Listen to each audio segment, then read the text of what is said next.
What manufacturers need to know about Industry 4.0, the new AI startup that's gunning for Workday, Oracle, and SAP, and what you must know before choosing a new ERP system. Those are just a few of the topics we'll cover here in episode 265 of Transformation Ground Control.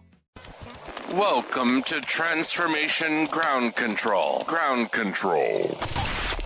The podcast that covers everything related to digital transformation. Whether you're embarking on an ERP implementation, supply chain transformation, or any other business or digital transformation, this podcast is for you. 3, 2, 1. Ground control to Major Tom.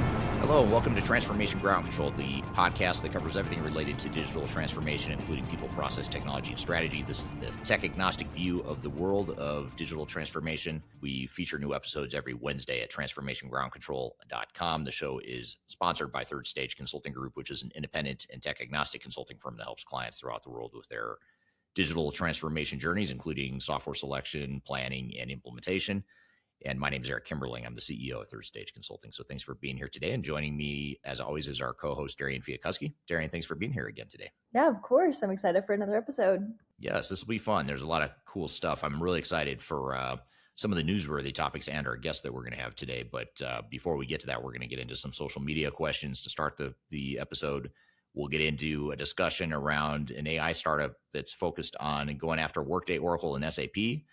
And we'll also talk about how AlixPartners predicts that AI will trigger a $500 billion collapse. So that's the bad news that we're going to talk about here today. And then later in the show, we'll have Jeff Winter on the show, who's an Industry 4.0 and manufacturing thought leader in the space. He's one of the best known manufacturing and Industry 4.0 guys that are out there. He's going to be on the show. We're going to talk about what manufacturers need to know about Industry 4.0. And then later, after Jeff's on the show, we'll also talk about what you must know before choosing a new ERP system. So before we jump into our guests and all the other stuff we're going to get to, though, Darian, what are some of the questions we've received here recently on social media? Yeah, a couple of good questions here today. Starting with one, Eric, obviously, one thing that you said recently on LinkedIn was the most common reason organizations give for evaluating for ERP is because our vendor is discontinuing our old software. And with that, the question that we got is, if the vendor is really sunsetting your system, what choice do you actually have?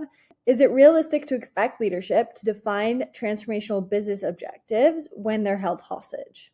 That's a good question. And a lot of companies are held hostage, or they feel like they're being held hostage. And I'd say, I'd give you a two-part answer, and I'd summarize it by saying it's not fair, but I mean, it's not fair to expect it, but I would still expect an organization to come up with a better strategy than just we are being held hostage and we have to upgrade. That's a reason, but it's not a good reason to make the move. I think if you don't have any clarity beyond that, you just aren't going to have the direction and the focus that the project needs to be successful. And that's why so many failures are happening right now. Failures have always been a problem in this industry, but the failure rate is actually increasing for ERP and digital transformation projects, largely because so many organizations are just doing this because they feel like they have to.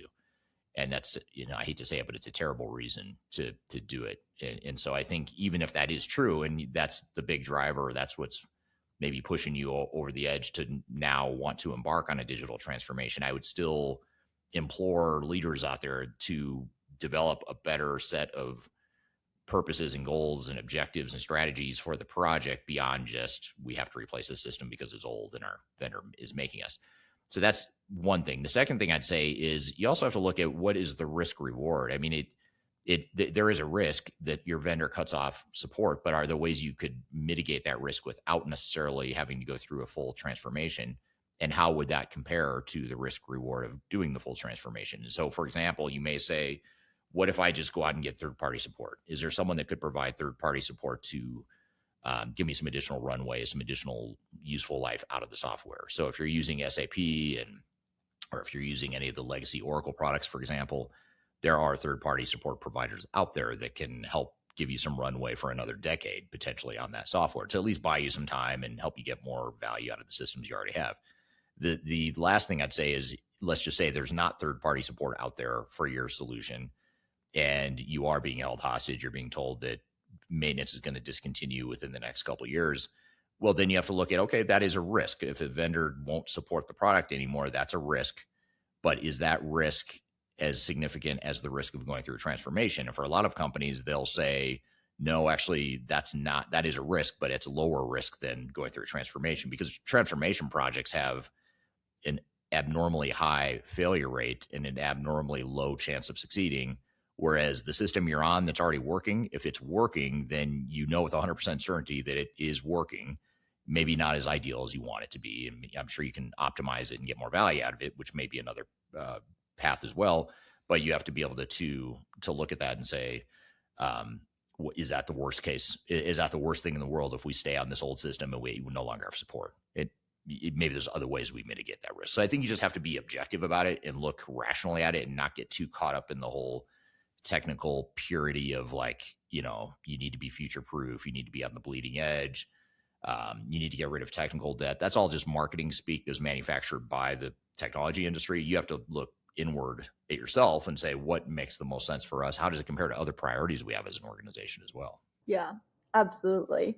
Great question there from the first person today, but I want to get to our second question today, which is, Eric, in your experience, does best of breed actually deliver on its promise, or does the integration complexity eat the flexibility gains alive? I think it depends on who you ask. If you ask the technologists that are out there, the IT types, I think they'd say the complexity is larger than the benefit of the flexibility. And that makes sense from a technical perspective. And it's probably true in most cases from a technical perspective. It's a lot easier to manage a single system in a perfect world if you can, rather than trying to patch together 5 or 7 different systems or whatever the number is.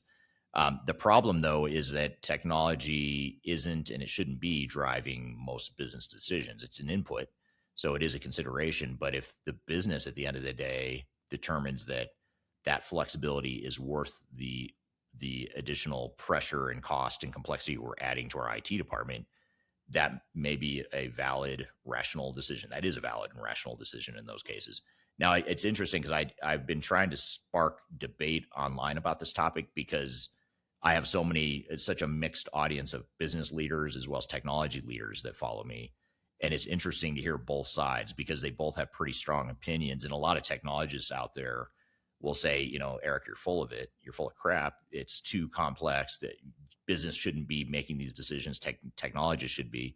And then the business leaders are saying the opposite. I'd love to hear the comments from the audience here listening today too. What are your thoughts on this whole thing? Because I think I talk a lot about how companies have to deal with all these different risks, like dealing with their vendors and system integrators that have conflicts of interest and things that might lead them astray or off track or down a biased path. But what I haven't talked a lot about until more recently is the internal conflict that organizations have, the internal biases that organizations have within their own 4 walls. And business and IT, there's always a tension there. And it's in most cases a healthy tension. I think you need it, but it's at the end of the day, leadership has to decide what's more important and which direction we want to go. And then how are we going to mitigate whatever risk we accept? Because no matter what you do, there's going to be a risk. You're either going to have technical complexity or you're going to have business inflexibility. And so someone's got to make that decision and make sure everyone's aligned with that, knowing that there's no perfect answer. So that'd be my thought there. Yeah, absolutely. Super interesting there. But I want to get into our newsworthy articles of the day. We have some different interesting ones today that I found very interesting, at least. This first one, though, is about the French AI startup kind of gunning for Workday, Oracle, and SAP. So Pigment, a Paris-based AI native planning platform, is approaching 100 million ARR after doubling revenue for 3 consecutive years. The company's new modular agent lets users describe what they want in natural language and generates governed production-ready planning applications, collapsing build times from weeks to minutes. With customers like Uber, Anthropic, and Siemens, and more than half of the new customers are migrating from SaaS incumbents, Pigment is positioning itself as a direct alternative to SAP, Oracle, and Workday for enterprise planning. So why does this actually matter? Pigment's trajectory signals a real shift in enterprise planning software. The company grew its enterprise customer base from 74% in the past year And more than half of its new customers migrated directly from legacy SaaS giants, backed by nearly 400 million in funding and 1 billion, and it has a $1 billion evaluation plus, which is obviously huge. Pigment has a capital to compete at scale. Its modular agent represents a new model for enterprise software, one where AI agents generate applications on demand rather than requiring months of configuration and consulting. Figma reported reaching 80% of what they wanted to build from a blank page in minutes. If this pattern scales, it threatens the entire implementation services ecosystem that surrounds traditional ERP and planning tools. So I found that super interesting, but I want to get, Eric, your take on it. So if Pigment can collapse build times from weeks to minutes, what happens to the massive ecosystems built around SAP, Oracle, and Workday implementations? That's super interesting. I'm not aware, or I wasn't aware of this startup until you just talked about it. So a couple things. One is you mentioned a number that really jumped out, which is $100 million of annual recurring revenue. That's not a small number, especially for a startup. That's a big number. Just by way of comparison, there's companies like Epicor, for example, that's just getting to the point where they're crossing that threshold, $1 billion plus of annual recurring revenue. So for a startup to already have 100 million, that's a big deal, because Epicor, for example, has been around for 20 or 30 years, and they're just now reaching $1 billion. So these guys are onto something, clearly, if they've already hit that number. And by the way, annual recurring revenue is what investors look at. They look at, what is that subscription predictable revenue going to be? And they like it because it's so predictable. It's a cash cow, and they know it's going to lead to future profits. And so that's an impressive number. But I think, to your point, or to your question, your broader question around what this means to the industry, I think it's a really big deal. And I think it's examples like this that are going to chip away at the commercial off-the-shelf cloud ERP market. And it's not going to happen overnight, but you can see it happening. Like, this is just one example of many, where here's another option you have in it beyond just your monolithic ERP systems that are, by the way, trying to move everyone to a forced adoption of vanilla cloud basic standard processes, because that's the cloud ERP model. This is the opposite. This is saying, forget that. Forget off-the-shelf standard software that everyone has to comply to. Or worse yet, try to figure out how to force that into your business and jam it down the throats of the business and have the business resist it. Now we've got a platform we can use to create software that is specific to us, and it reduces the barriers to entry. It reduces the need for these big system integrators, reduces the needs for the big expensive software vendors.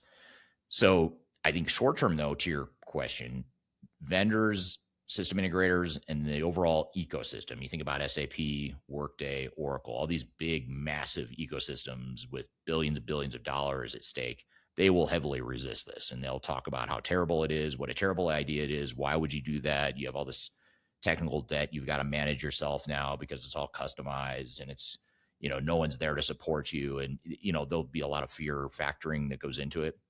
But I think long term, it's inevitable that the mighty are going to fall in this industry. I just don't see how it could possibly survive. They will try, and they'll extend it as long as they can, and it'll be a nice ride. They'll probably get another 5 or 7 years maybe of glory days ahead of them. But those glory days are ending, I think, for the big ERP vendors. And I think this is just one of many early warning signs that SAP, Oracle, Microsoft, Dynamics, Workday, maybe less so Salesforce, just because they have so many different apps and platform. They have an overall platform that they've built. But let's just pick on Workday, SAP, Oracle, Microsoft, all the big monolithic ERP providers. I think their glory days are, most of them are behind them at this point. And there's a change coming in the industry for sure. Yeah, absolutely. One thing that stood out to me in this article is when Figma got quoted that they mentioned they got 80% of what they wanted within minutes, essentially. What about that last 20%? Is that where enterprise complexity lives, or what do you think about that last 20? Well, I think that last 20 is where, that's where the differentiators are. That's where your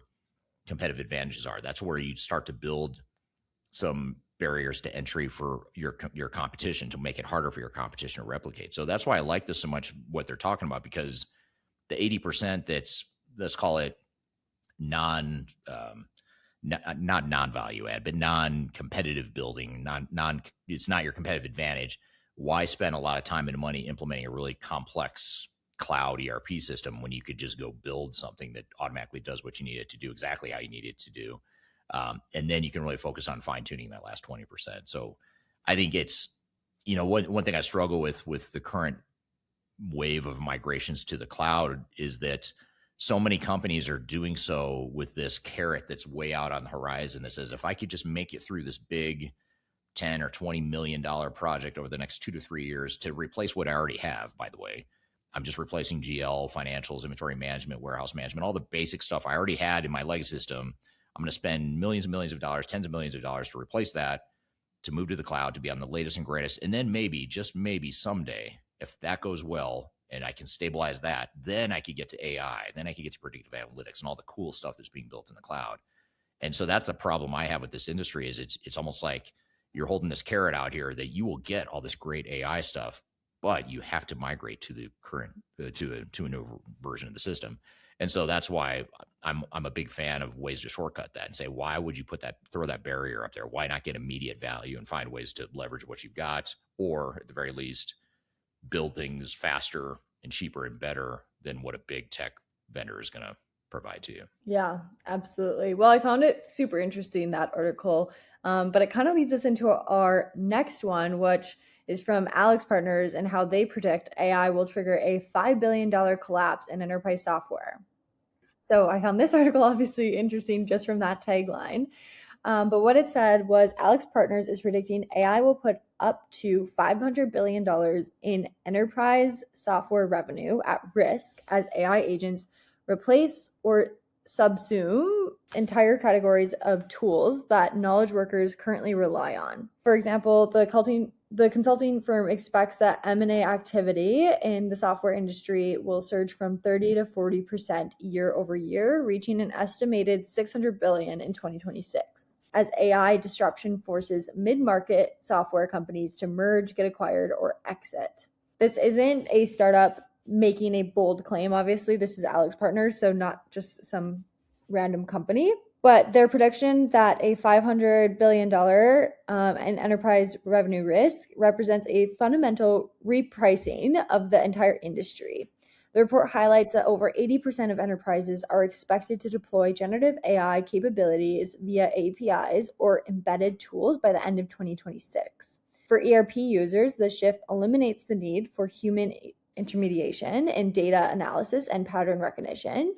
Users interact with business data through natural language queries. The report also introduces the concept of trust as a product, identity, privacy, safety, audit, and interoperability capabilities that will become table stakes for enterprise AI adoption. The last thing I want to mention with this article is the enterprise software industry is entering a period of consolidation and repricing driven by AI, with the mid-market vendors at the most risk, and M&A expected to be the primary mechanisms for the industry to restructure itself around AI native capabilities. So, Eric, with this, if M&A surges to $600 billion in 2026, who are the buyers and who are the targets? Are SAP and Oracle on a shopping spree, or are there new players rolling up in the mid-market, in your opinion? That's a great question. And I don't know. I mean, I could see either one happening, honestly. I mean, I could see on one hand,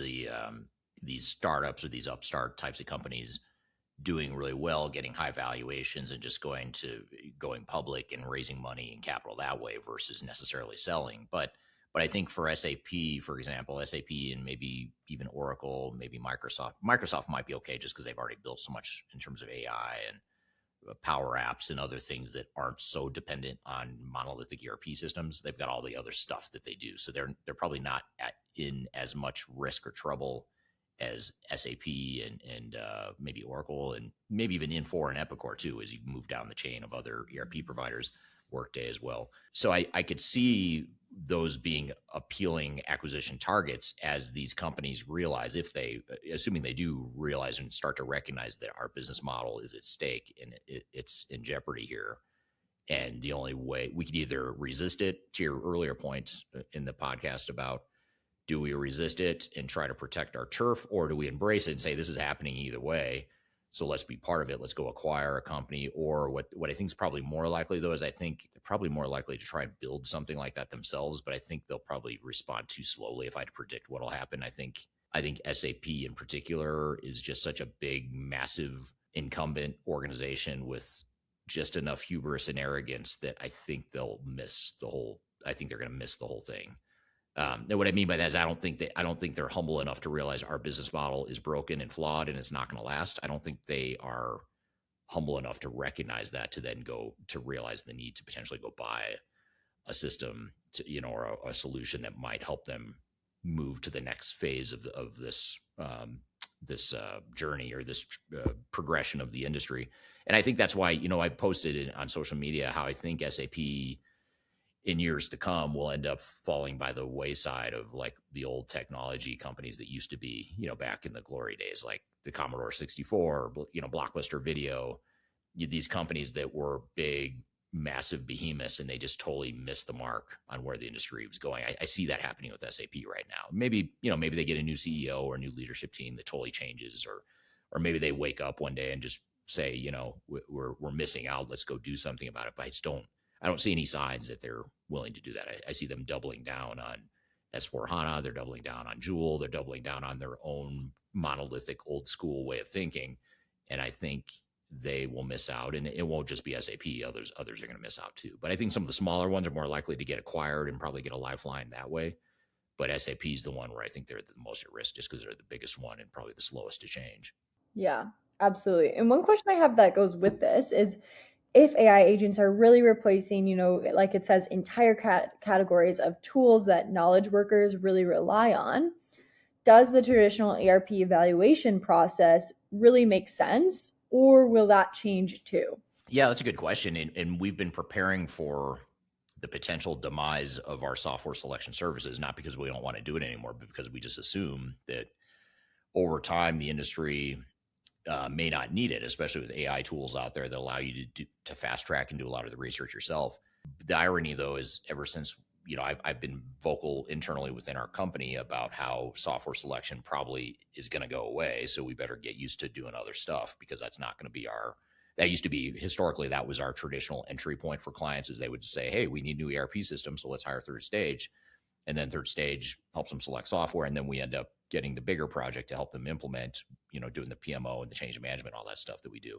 Still our business model, but I've been preparing the team, like, don't plan on software selections feeding that business in the future. We've got to figure out how to go find it outside of software selection engagements. But since I've started saying that, the irony is we've actually started getting this huge influx of software selection business, which is weird because I wasn't expecting it, but also because what I'm realizing is there's so many options now that I think companies are getting confused, that they have all these different directions they can go, that it's almost more overwhelming now than it's ever been. So they need more selection help. So I didn't see that coming, but that seems to be what's happening, at least right now in our world at Third Stage Consulting. So yeah, I don't know. I don't know what's going to happen to software selection. If you would ask me this a year or two ago, I would have said it's probably going to go away completely. But now I'm second guessing that because we're seeing the opposite. So I do still think it might go away eventually, especially as companies get more savvy and realize that they can take more control and ownership, to where they focus more on, let's not go do this long drawn out expanded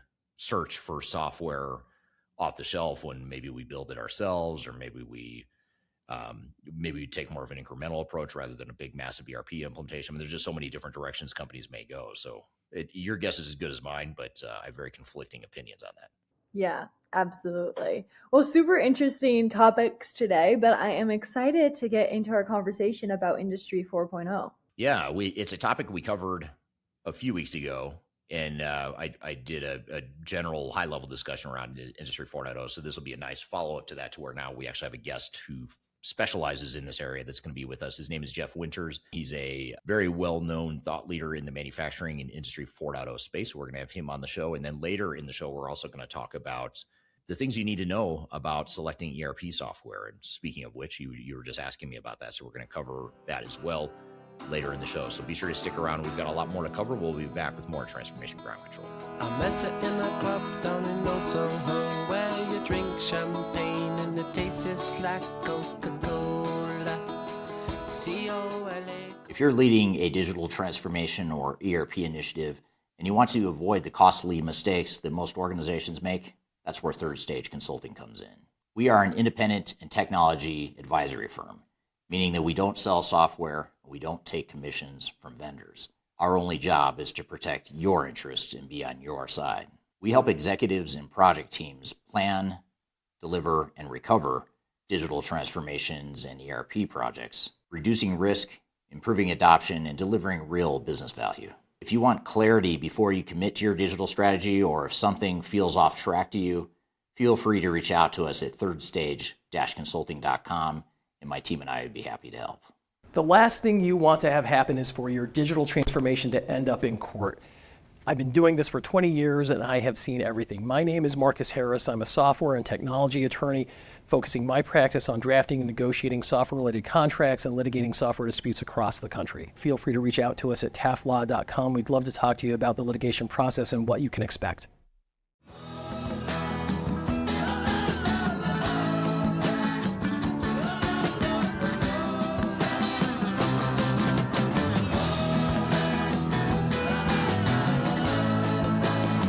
Hello, welcome back to Transformation Ground Control, episode number 265. My name's Eric Kimberling here with Darian Chwialkowski. You can find new episodes of the show every Wednesday at transformationgroundcontrol.com. And this is the podcast that covers everything related to digital strategy, people, process, and technology. And it's a tech agnostic view of the world of digital transformation. So I appreciate you being here today. The show is sponsored by Third Stage Consulting and produced by Major Tom Production. So if you'd like to learn more about Third Stage and how we can help your organization with its digital transformation initiatives, you can reach out to me, and you can also reach out to Major Tom if you'd like to learn more about how to sponsor this podcast and other content that we create. So you can find the contact information for Major Tom below as well. So I'm excited for our next guest. This next guest that we're going to have on the show is going to be here to talk about Industry 4.0 and manufacturing transformations in general. This is a guest that has close to 100 million views on LinkedIn. He's been named the #1 influencer in both manufacturing and Industry 4.0 by Analytica and other outlets. Very well-known guy. It's how I learned about him, was through following him on LinkedIn. It's Jeff Winters. So he's been around for a long time in this space, and excited to have him on the show. So Jeff, thanks for being here today. And I'm excited we finally made this work too. I know we've been talking about it for a long time. Yeah, I think we had some fits and starts, scheduling issues, all kinds of stuff between you and I. It was just a pain getting us together, but we finally did it. Finally happened. I'm excited to share the discussion here with the audience. So before we have you introduce yourself now and kind of what your role is and what your thoughts are about Industry 4.0, just tell us a little bit about yourself, your upbringing in the space. How'd you get into manufacturing? Where did you get started? How did it evolve? Tell us your career story, if you don't mind, in a few seconds.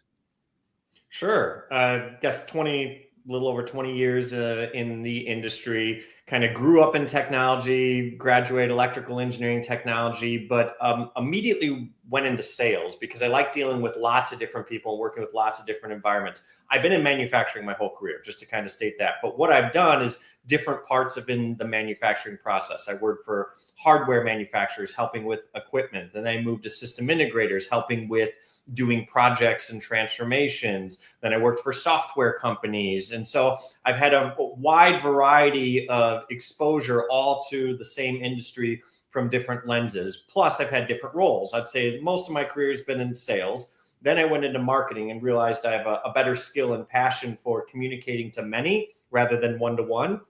Then I learned I really like strategy, and found out after I earned my MBA, it's its own field, and there's education and frameworks and models behind it. And so I've kind of been in strategy ever since, and it's usually strategy related to competitive advantage and go to market and kind of commercial strategy that I've been focusing on, and that's kind of where I'm at now.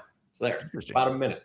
Yeah. And what do you do now? Tell us about your role now, and tell us about Belden, where you're working now. Yeah, so I'm about 4 weeks into a new role with Belden, and my title is Vice President of Commercial Strategy. And I was brought in because they're a 123-ish year old company that's kind of grown up making cable, wires, connectors, that sort of stuff. That's what they're kind of known for. They've expanded since then, have a pretty large portfolio.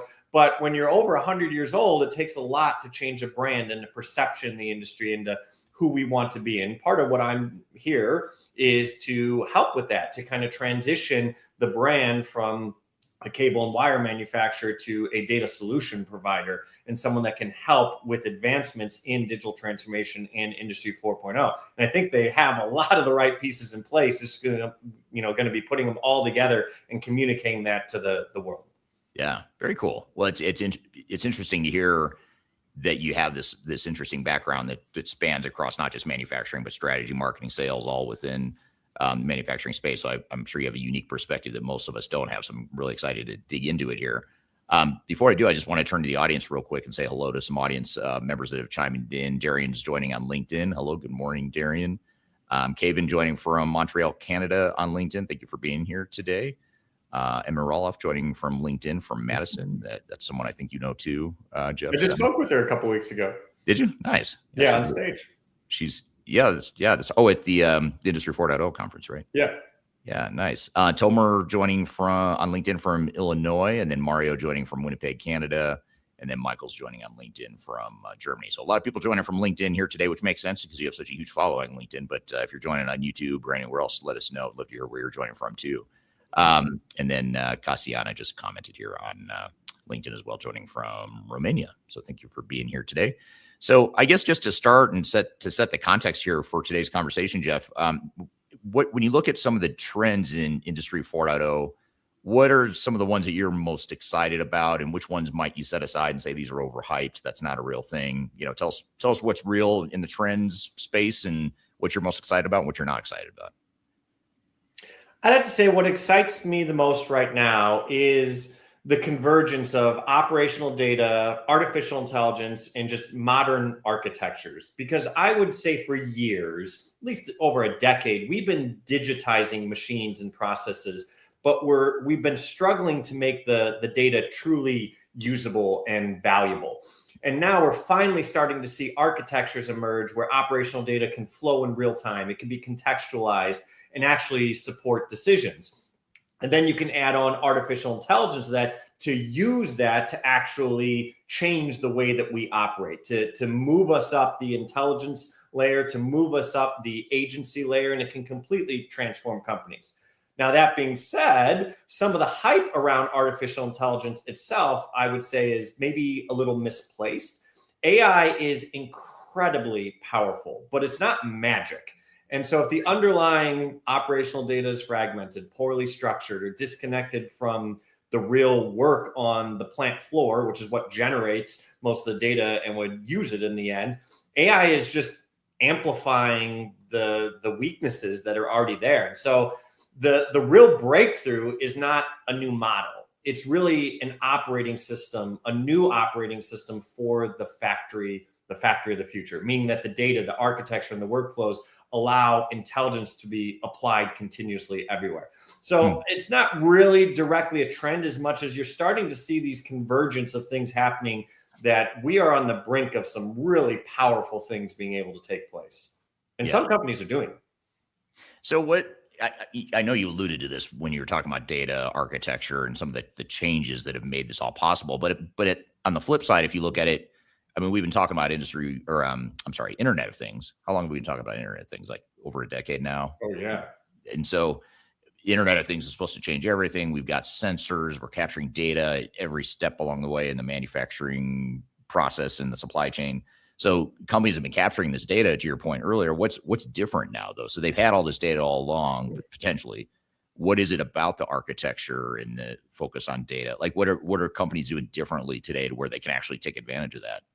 So if you think about the idea, and this is where you can philosophically get to defining Industry 4.0. So Industry 4.0 can be thought of as a description of the era that we're in right now, the fourth industrial revolution. There was a third industrial revolution, a second, and a first. And if you think about like that, that's the era that we're living in right now. And it's about all the changes that are happening, in that era. But Industry 4.0 is unique because there was no Industry 3.0 or 2.0 or 1.0 as a term, as a moniker, a nickname given to that during the era itself. So that term came out in 2011 and was adopted as part of the German high-tech strategy 2020. And so it had a very clear vision of what manufacturing would look like in the future. We've never been in an industrial revolution that had also a vision of the future at the same time. So depending on if you view it as a description of our era or if you view it as a glimpse into the future, it changes how you're seeing it right now.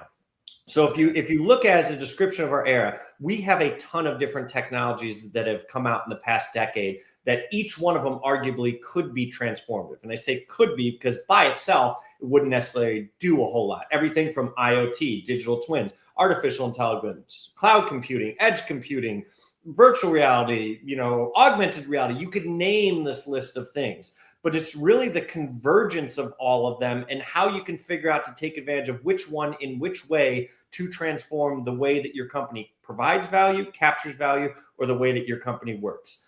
And so it's kind of all these together that allows it. And all the pieces over the past 20 years have been built up to a point where now it's becoming very easy to capitalize on them versus years ago, it was harder to capitalize on. IoT, 10 years ago, you can connect a lot of stuff. But if you just connected a lot of stuff, that wasn't transformative by itself. Now that you can connect it, now that you can contextualize it, now that you can link it to other systems, now that you can add agency and have action, taken upon it, you can start to really do some powerful stuff.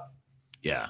So the companies or manufacturers in general, or the manufacturing industry in general, has been building the pieces all along. So it's like almost like a puzzle has been laid out. All the pieces were getting thrown on the pile, but they didn't really know how to put it all together. And now they're finally just starting to put together all these pieces. Is that a fair? I don't want to say finally. Some have been doing it, for 10 years. Others have barely started. So it depends on kind of how you're defining that particular spectrum. But for example, IoT is what I think single-handedly created the biggest part of this revolution. And it's because of the proliferation of data.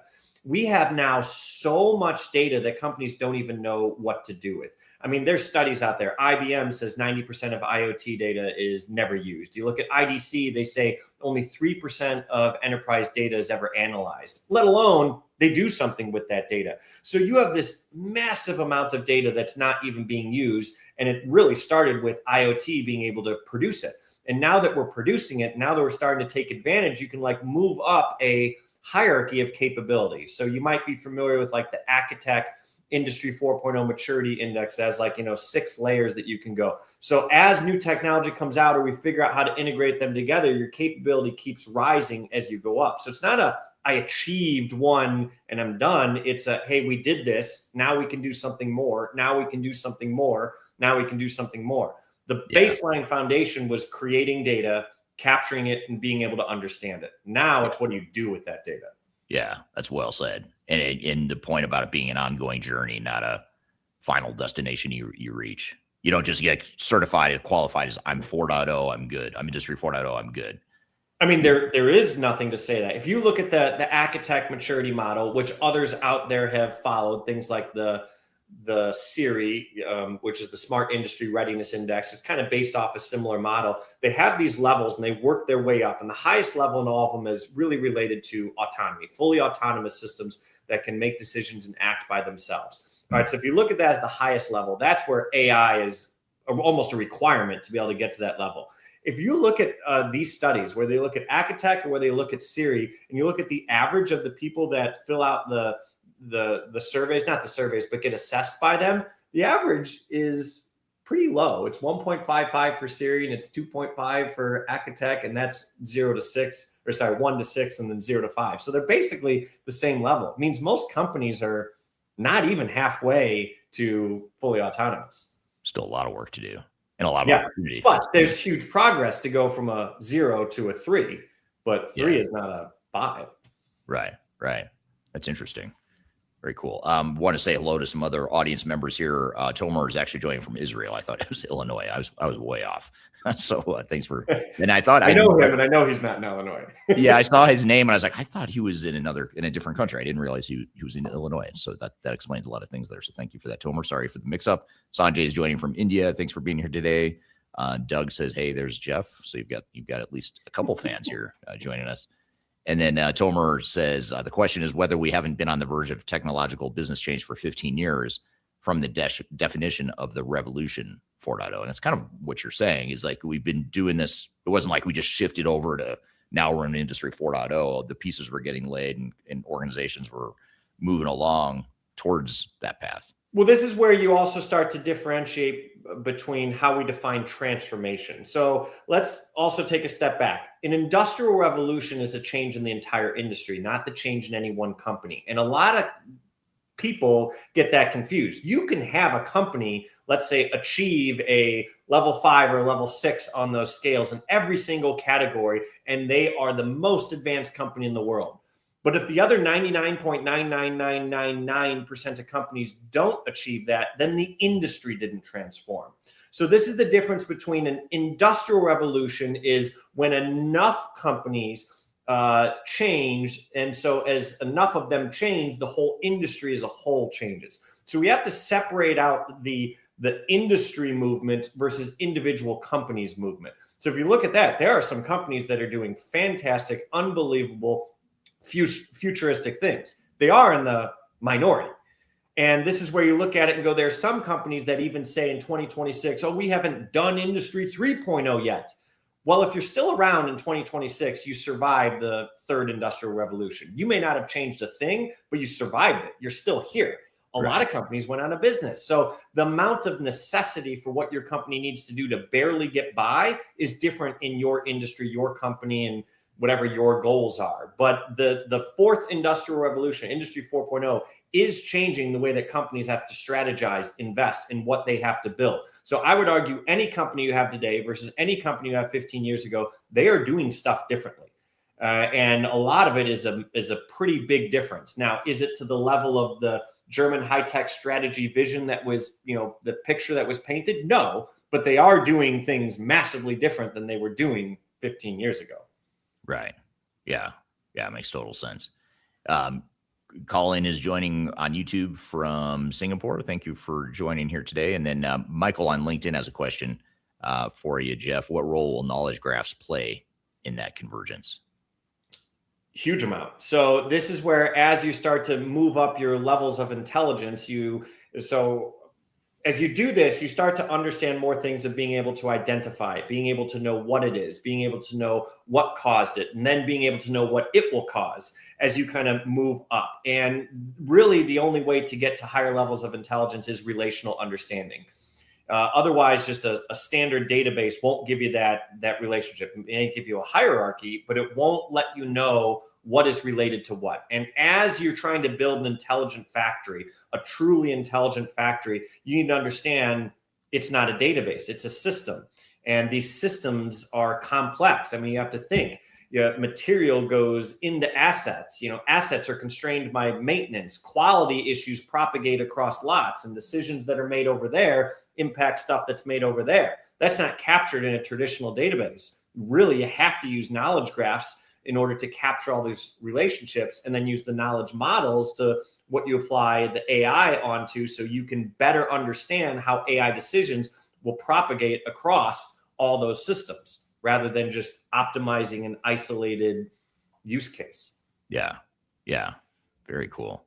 So I'm going to ask you a question about what organizations are getting wrong when they start their digital or smart factory journey. But before I get to that, though, do you mind just giving us a quick intro / 101 crash course on what is a smart factory? How do you simplify that, or just summarize what a smart factory is? Well, this is where there is no universal definition for it, just like Industry 4.0. Industry 4.0, I like to generally describe as a description of our era. It's more about the revolution that is occurring across all companies, not any individual company. Smart manufacturing, or the intelligent factory, or intelligent manufacturing, or you can kind of pick whatever you want to call it, is more of a smaller view of a description of the capability gained within the function of manufacturing, as opposed to Industry 4.0 can apply outside of manufacturing as an industry, or outside of it as a function. It can apply to supply chain. It can apply to engineering. It can apply to things that don't, directly relate to the actual production of what you're making. Okay. So this, once again, there is no universal definition for it. There's probably 10 different ones depending on what you want to do. There are IEC standards and ISO standards that attempt to define it. There are government agencies that attempt to define it. But I view it as oversimplified as smart manufacturing is your ability to have information in real time as to what is going on everywhere across your production so that you are able to make decisions faster against that particular data. It's being able to take your decision latency, the amount of time it takes you to identify, to be able to interpret, agree, and act, and take that and shorten it as short as possible. In order to do that requires a bunch of technology, a bunch of changes in processes, different roles. It changes a lot. So now you end up having an intelligent factory at the end where your decision latency is almost zero from when things go wrong or when things go right. Interesting. So what is it that you see manufacturers most commonly getting wrong when they start on this journey or on this path toward smart factory? Great segue. And part of it is because that's a high level, I'll call it inspirational definition, but it doesn't provide any clarity of purpose. So this is where I'd say there's really three interrelated ideas that would make it here. The first is clarity of purpose. The second is everything being labeled transformation. And third is transformation being treated like a project. So starting with clarity of purpose, it's really hard for companies and leaders to describe what their factory looks like at the end of any sort of transformation journey. Smart manufacturing. Hey, we're building a smart factory. I'd say poor companies have no answer, like not companies that aren't doing it well.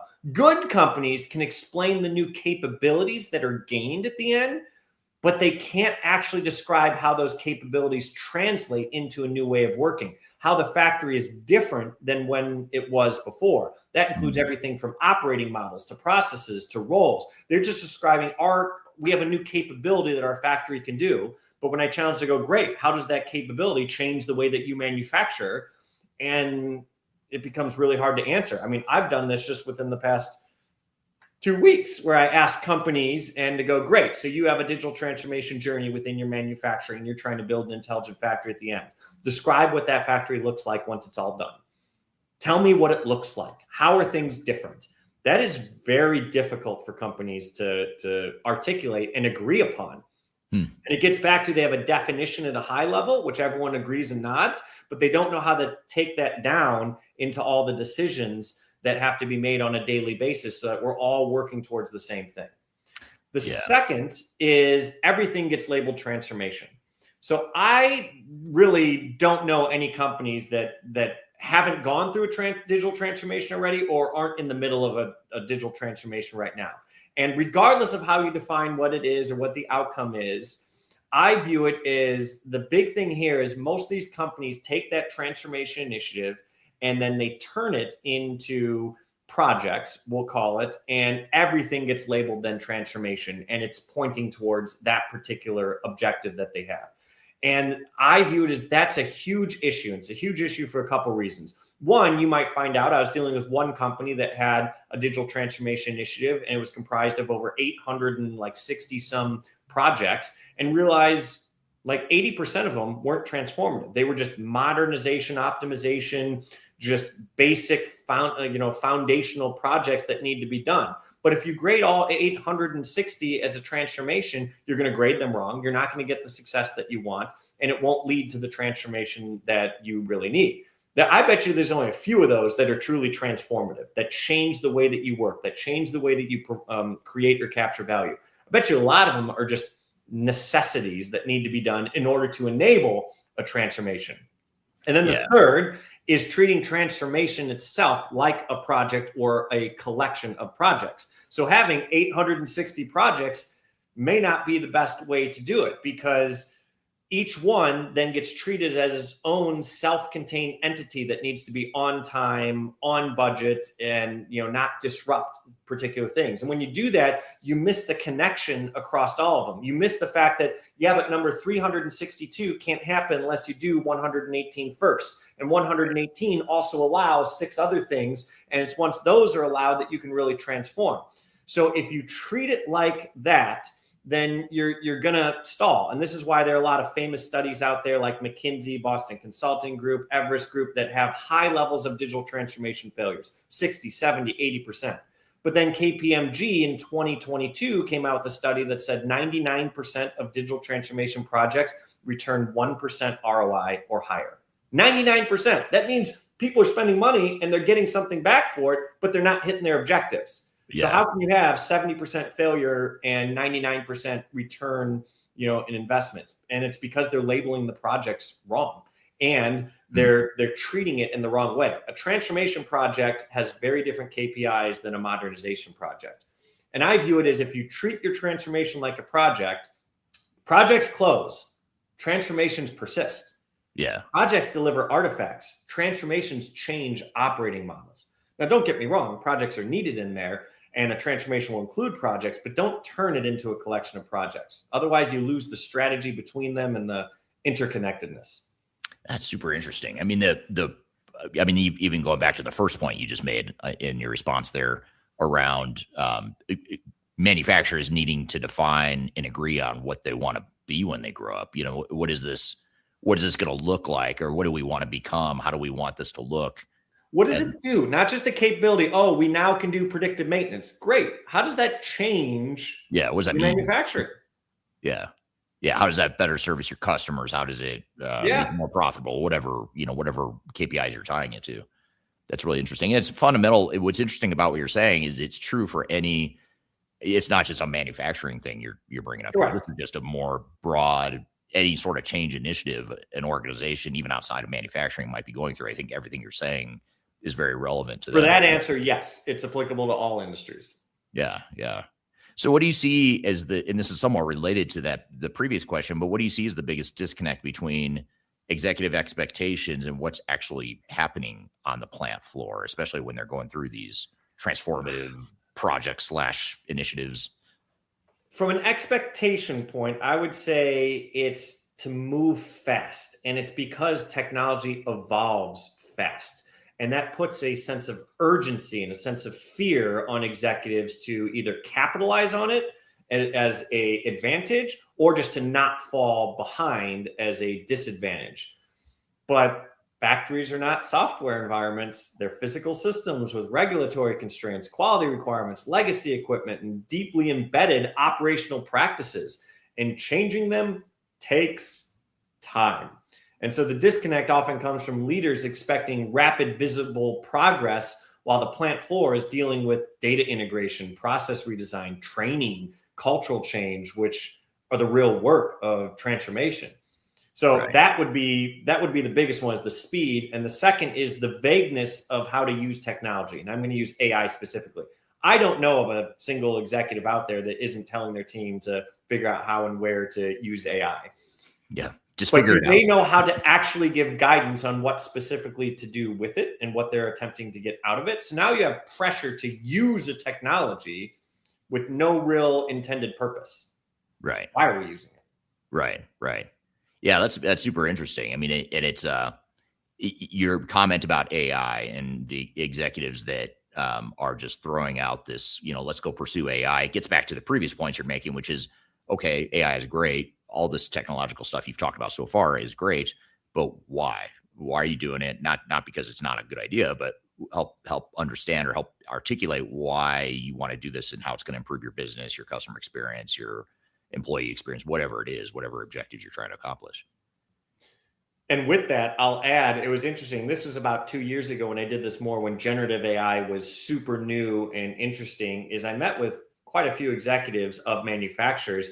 And I learned real quickly that they had a facade of understanding AI, but no real deep understanding. Now, I don't need executives to have a in-depth technical understanding, but they do need to understand just enough to know what it can do. Because here's a test I gave one particular manufacturer with the CEO and his direct reports, the highest level of a $10 billion manufacturer.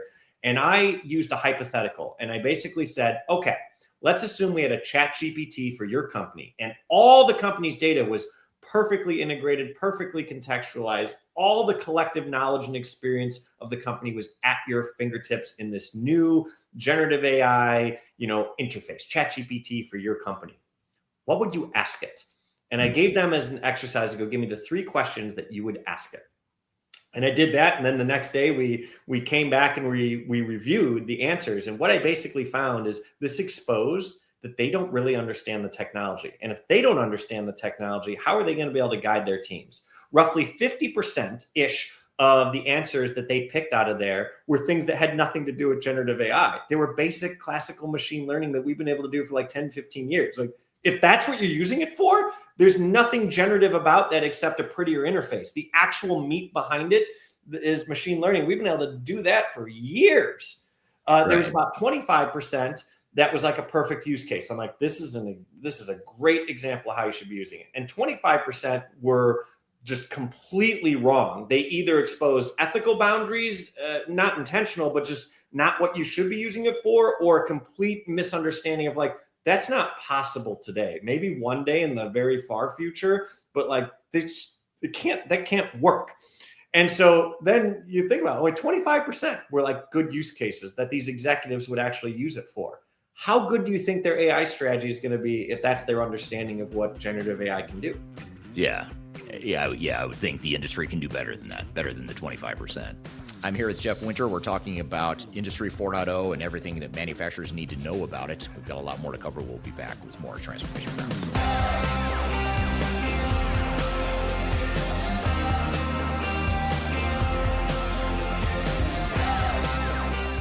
I'm Greg Benton. I'm the Chief Strategy Officer with Third Stage Consulting.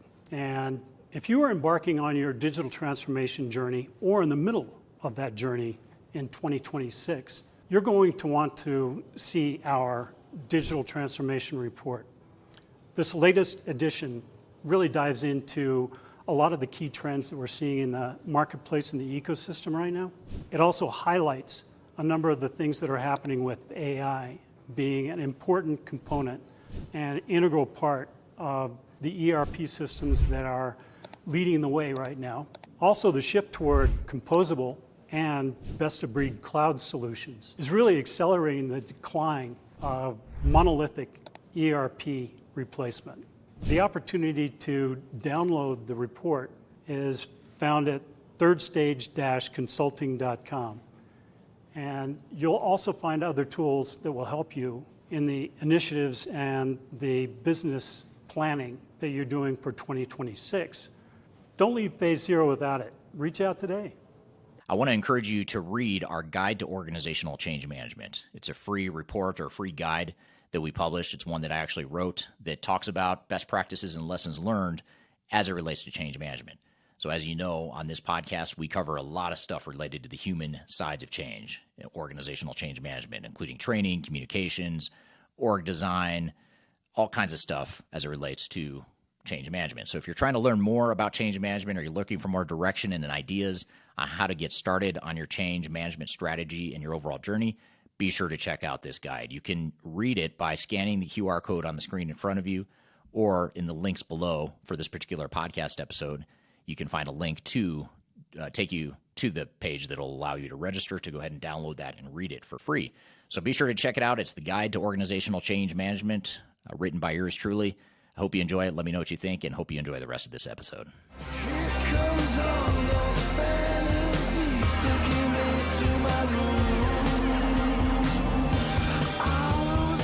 Hello, welcome back to Transformation Ground Control, episode number 265. My name is Eric Kimberling here with Darian Chwialkowski.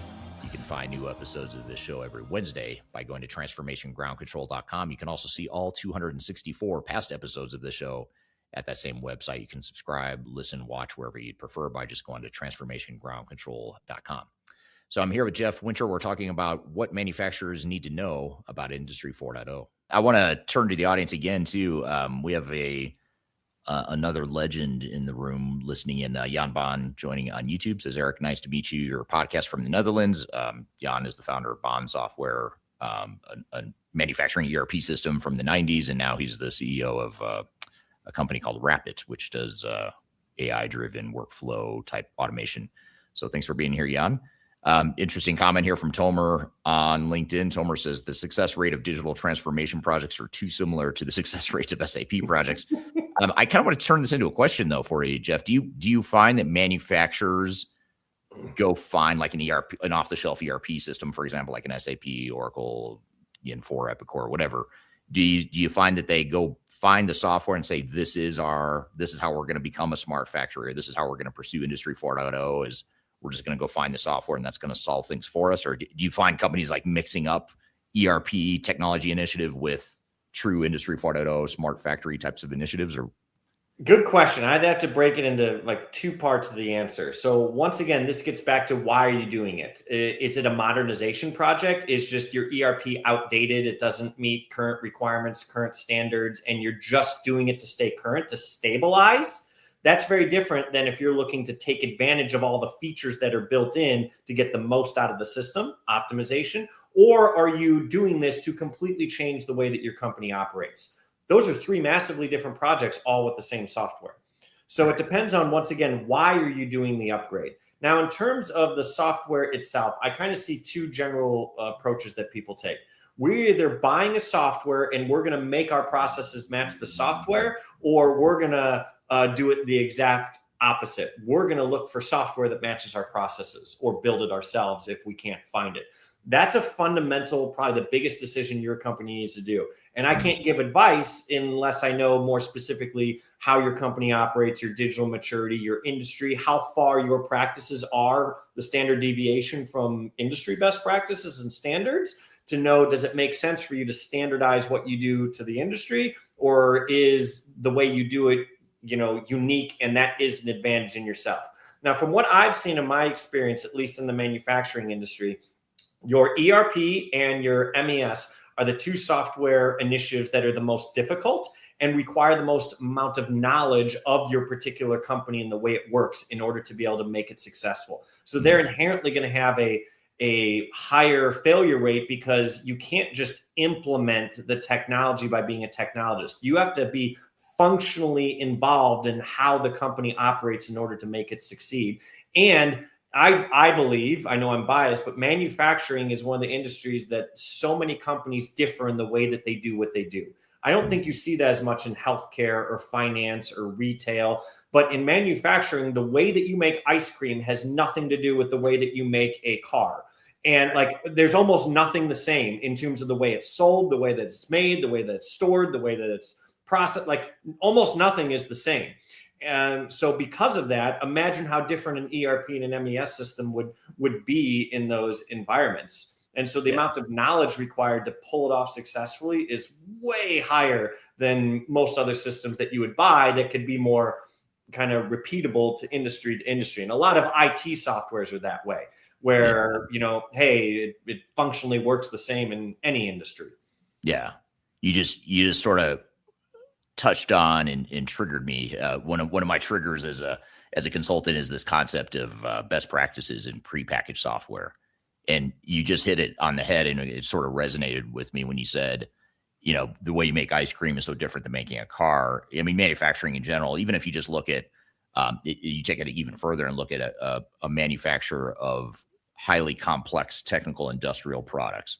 How about comparing that to an ice cream manufacturer? I mean, that's just totally different. Now you're talking make to stock versus make to engineer to order, just totally different processes. And so when a software vendor, any sort of technology provider like an SAP or an Oracle, one of these big name vendors comes out and says, hey, we've got manufacturing best practices baked into our software.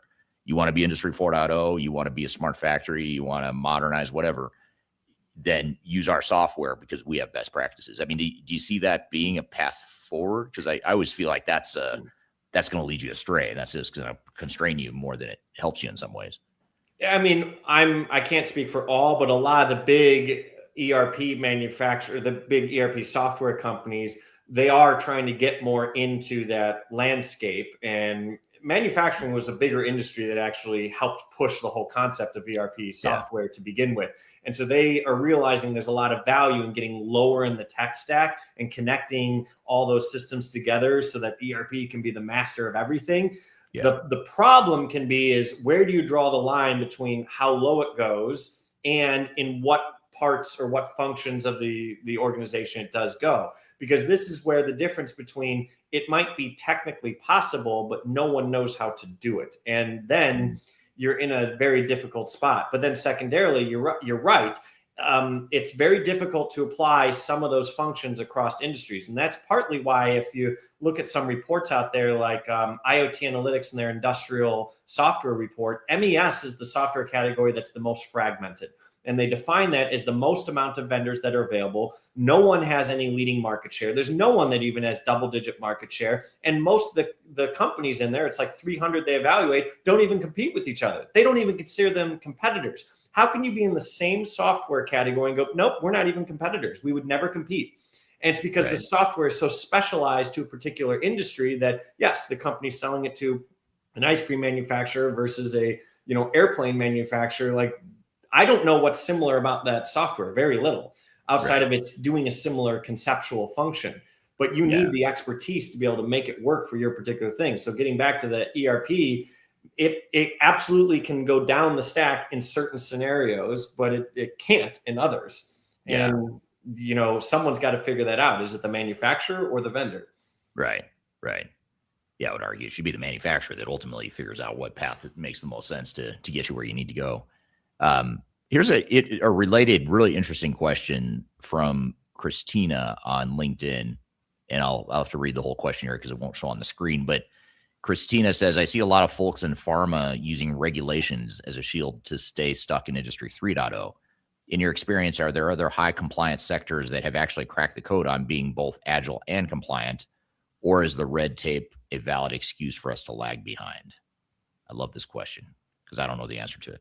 So I mean, if you look at ISPE, there's Pharma 4.0 as a framework that they've come up with, which is a modified version of the Architect specifically to pharma. I mean, this is where I would still view there is a large part of the processes and functions within I'm just going to call it the manufacturing function, all right, the actual production environment that can be upgraded to Industry 4.0 without impacting, the regulatory requirements, let alone if you want to use technology to improve or speed up or make more efficient the actual compliant parts. I'm not even going to talk about that one. I'm just going to talk about all the stuff that doesn't even really relate to it. There are functions related to maintenance and others that you can make massive improvements on that don't impact the actual, I'm going to call it the standardized processes for making the product, the traceability, the documentation requirements, that are necessary there, let alone if you want to use it for that. The hardest part that people find with the technology is the explainability, of AI. It's depending on if you're saying AI, which I'm going to carve out on its own, or all the other technologies. Good examples, digital twins are very, very easy to implement, and you can ride them above your actual processes. So now you're just getting information collection that you can use for analysis, but it's not actually controlling or impacting anything real time. If you want to use AI, same way, are you using it to draw insights on what's happening, or using AI to automatically control back the process? And that's a big difference. But usually the biggest thing that people run into is explainability. And that's what's stalling it more than the actual capability, is that people have a hard time explaining how they're meeting requirements and regulations using some of that technology. So starting point, there's so much out there in pharma that you can do without touching that before you even tackle that part. Yeah. Now I would say, just even outside of pharma, in manufacturing in general, one thing we have seen, to Christina's point, is, I think this is more of a change management issue, is when you have resistance to change, sometimes you'll see people that say, well, you don't understand how regulations work on our industry, or I'm in Brazil and the reporting requirements here are so different that you just would never understand. Therefore, we can't implement your changes that you're suggesting. So I think it can be a smokescreen in some ways for change resistance. But to your point, I think there's ways around that for sure. Also, I want to say hello to Lean on LinkedIn, joining from Holland. And then I want to read a comment. I won't put it on the screen just because it's a longer comment, but it's a good one. This is from Nelson on LinkedIn. Nelson says, when we talk about transformation, we must clearly define the real outcomes we expect at both the program and strategic levels. Every transformation is ultimately delivered through projects, and it is essential that the change management team provides accurate, timely, and actionable information about what the transformation truly represents for the organization. So building on what you'd said earlier around, making sure you've got a clear vision of what it is you want to be, and then ultimately converting that into execution. And then this leads to an audience question I think is a really good one here from Darian on LinkedIn. Darian says, what capabilities must exist inside an organization before they're truly ready to pursue an Industry 4.0 transformation? I know data is one. You talked about that, but what else would you say? The biggest capabilities, you need to have your foundational infrastructure ready to have the right data at the right time to the right people.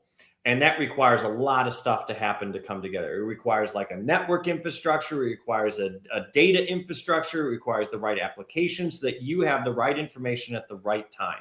And a huge component of that's just the data contextualization of, do we know what this data means and when that data should be presented to which person at which time and what it should be a part of and what decisions. That's a huge foundational piece, and it's massive. But if you can get that, all the other cool technologies that are out there, most notably AI right now, can easily run on top of that. Otherwise, you're going to invest a ton of money in AI and barely get a lot out of it. You're just going to be like just using only a fraction of what its capability is because you don't have it real data. You're using it as like a chat GPT with public information rather than your company's information. Right. Great points. Zach on LinkedIn says, "Hey gang, here's a comment that I want to convert into a question, and I'm going to tie this back to Emma. We were talking about Emma earlier and how you shared a stage with her, and I imagine she talked a lot about people and change management type stuff. This question is very much related to that, so I'll ask you to bring out your inner Emma roll-off and combine it with your manufacturing background. But Juan on LinkedIn says, at the end, is the correct balance between compliance, productivity, and people care. Depending on the industry, each pillar is bigger or not, but we must care about people integrity, growth, and well-being if possible." So it's more of a comment, but maybe I'll turn it into a question for you, Jeff. And that is, how does change management, I know this is a big question, so I'm trying to figure out how to narrow it down a bit for you, but just what's your knee-jerk reaction to how change management fits into all this? I mean, as far as the people side of things, the human dimension, I know we've talked a lot about strategic vision, executive alignment, data, architecture. We've talked a lot about all these different components, but what about the people side? What are your just general observations or lessons there? I mean, if you use the word transformation, it starts and ends with people. If the people don't change, you did not transform. You can install a system, but if people aren't using it, and if they're not using it in a different way, then you didn't transform, because you may install a new system and they're working around it, or they're figuring out how to do their old job the same way with a new system. That's not transformation. So yes, it starts with having a good vision. It's then having a strategy. And a big component of that strategy is, how are we going to actually transform? There is a huge amount in the processes and people side that have to happen. I mean, most companies way underestimate the amount of time it takes to just communicate what the changes are and get people kind of on board with wanting to change. If you talk to good digital transformation leaders, whoever is tasked with the transformation of the company, you'll find that easily half of their time, more than half their time, is just communicating to people what's happening over and over and over and over and over again, let alone having a change management office of a team that's tasked with training, that's tasked with actually going out and upskilling, reskilling, and getting the people on board. But if you don't, you're gonna be one of those failure statistics that, hey, you got a good ROI, but you didn't change anything. I mean, so yes, all transformation starts and ends with people, and they always will be. There's nothing unique about digital there. It's just all transformation. Otherwise, you didn't transform. Yeah. I would argue you probably won't get the ROI if you don't address that people side of it. Maybe you do, but I think. Well, that's what I would say. The KPMG study said 99% of those projects achieved at least 1% ROI, and then they went up from there. You can modernize a system and it reduce your number of, let's say, IT tickets, or reduce, some like downtime from a stability issue. You didn't transform anything, but it was worth the spend. Yeah, very interesting. So Zach on LinkedIn, I swear I did not plant this question or pay him to say this, but Zach says, still looking for speakers or sponsors for Digital Stratosphere. Yes, we are. Our Digital Stratosphere conference is coming up in September, and we are looking for speakers and sponsors. So if you have ideas such as maybe, who knows, maybe Jeff Winters will end up joining us. Maybe we ask the audience, what do you think? Should I formally invite Jeff live and put him on the spot and say, hey, will you come speak at our Digital Stratosphere event? Tell me if this isn't live enough. Right. Exactly. Yeah. Perfect. All right. So I want to come back to a thought there. We talked about change management. Let me get rid of this question off the screen. What are the biggest pain points that manufacturers are raising with you right now? As you go around the country, you're speaking at events, you're talking to manufacturers all the time. What are the biggest pain points you're hearing from other manufacturing companies? Sure. I'd probably say it is three things, and the third one I think is probably because of the first two. And one is data fragmentation. I mean, people are realizing that they have way more data than they realize, created by way more sources than they realize, all being created differently. And so you end up having data everywhere, but reality exists nowhere in any one given spot. And so it's very removed from the decision-making process because of its fragmentation.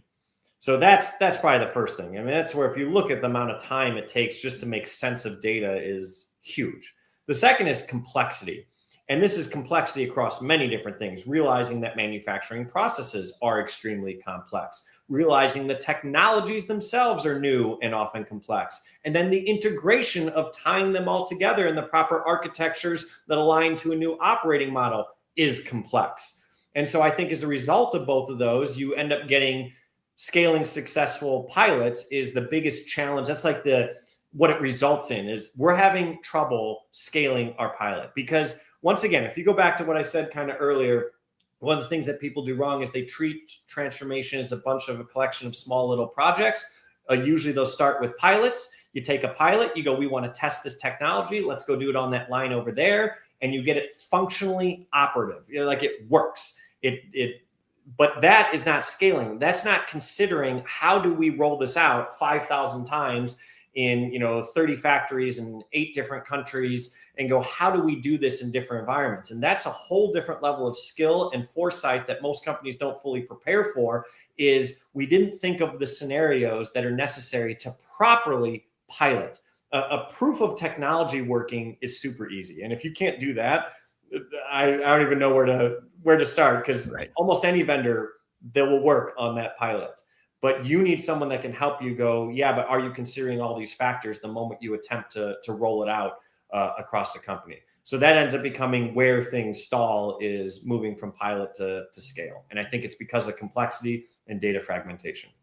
Yeah, very interesting. Yeah, and it brings it full circle back to one of the first things you said in this conversation, which is manufacturers have been accumulating these bits and pieces of competencies over the years. They just haven't figured out how to pull it all together until more recently. And the ones that are successful are the ones that are figuring that out.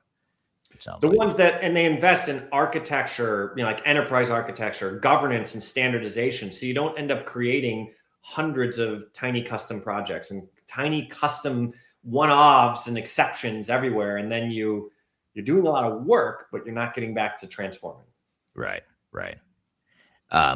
Ricardo on LinkedIn says, come visit Colorado, Jeff. And that is where our Digital Stratosphere event is. So we've got at least one vote of someone saying that I should invite you to Stratosphere in Denver.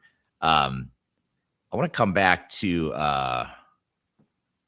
here's a couple questions here I want to get to. Here's one from Sanjay on LinkedIn. He says, how do you maintain the downsizing the capabilities for the transformation projects in change management? What do you mean downsizing the capabilities? Yeah, maybe you could restate that, Sanjay. I thought I knew what it meant, and then as I was reading, I actually don't understand what the question is either. But I'm intrigued by it, though, because you're talking about change management, downsizing. Intriguing. I thought he was talking about downsizing as a company and how do you manage, but we'll come back to that. Here's a comment from Cassiana on LinkedIn. From an ERP implementation perspective, I often see companies wanting a lot of capabilities before stabilizing their core processes. Do you see that a lot in companies that are trying to go through a formal Industry 4.0 smart factory change initiative where they have trouble, like they need to get their basic house in order before they start thinking too much about getting too far ahead of themselves on a transformation? I mean, I don't know if this is even limited to just ERP, but my experience from I'm going to call it ERP or MES, a lot of the driving factor for those particular projects, because they're usually labeled an ERP project or an MES project, is a modernization project. Like they're realizing that this is a hindrance rather than an enabler. And so as soon as they view it as that, they're focusing on upgrade, whether it's because the old version of the software is now end of life and you're being forced to upgrade it, or there's some just basic capability that's necessary just to keep doing what you're doing. It ends up driving the upgrade into something that's stabilized. I actually see few, but not all, where companies go and evaluate ERP and MES, we'll call it vendors, and go, show me what your systems really can do if we took full advantage of everything that you offered.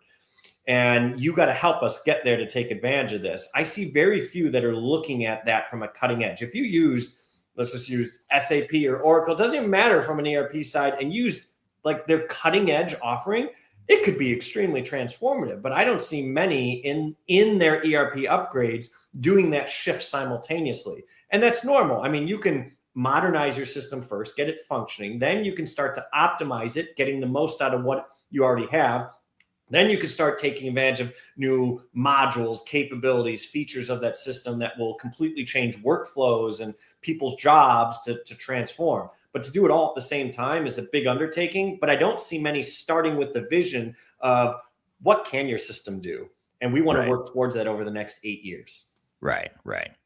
Yeah. And a lot of times there's hidden value there. You know, you've already invested in some cases. You've already invested in the technology. You already bought the modules in some cases. You're not using them. Yeah, exactly. And it doesn't necessarily mean you need to go find new software and implement a new set of shelfware. You already have the shelfware that's been sitting there. You just aren't getting the value out of it. So it's a great point. I want to jump ahead and bring this all full circle. I'll jump ahead to a question that there's a lot of questions we didn't get to that I wanted to ask. So, which means, of course, we need to have you back on because we only got through about half the questions I had for you. And I know the audience has more questions too. But if we were to wrap this up and summarize, and you had to give manufacturers one piece of advice, or maybe I'll let you have 2 or 3 if you want, but a couple pieces of advice you'd give to manufacturers to focus on in the next 12 to 18 months, what would that be? I'm going to give 2 different answers here. First is I always like to start with everyone making sure that they have the right art of the possible and the right art of the practical. And I like using this term. Everyone in the world should have the same view of the art of the possible. What can be done based off the technologies today? And that art of the possible is constantly evolving as new things come out.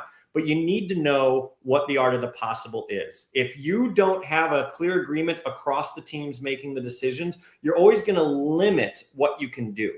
The art of the practical is what your company realistically should do within that art of the possible. And that will be different for every company based off your maturity, your goals, your industry, a whole bunch of different factors. But what I see happen is a lot of companies, they start to develop their art of the practical, their vision down here, thinking that it is the art of the possible. When I have to go, no.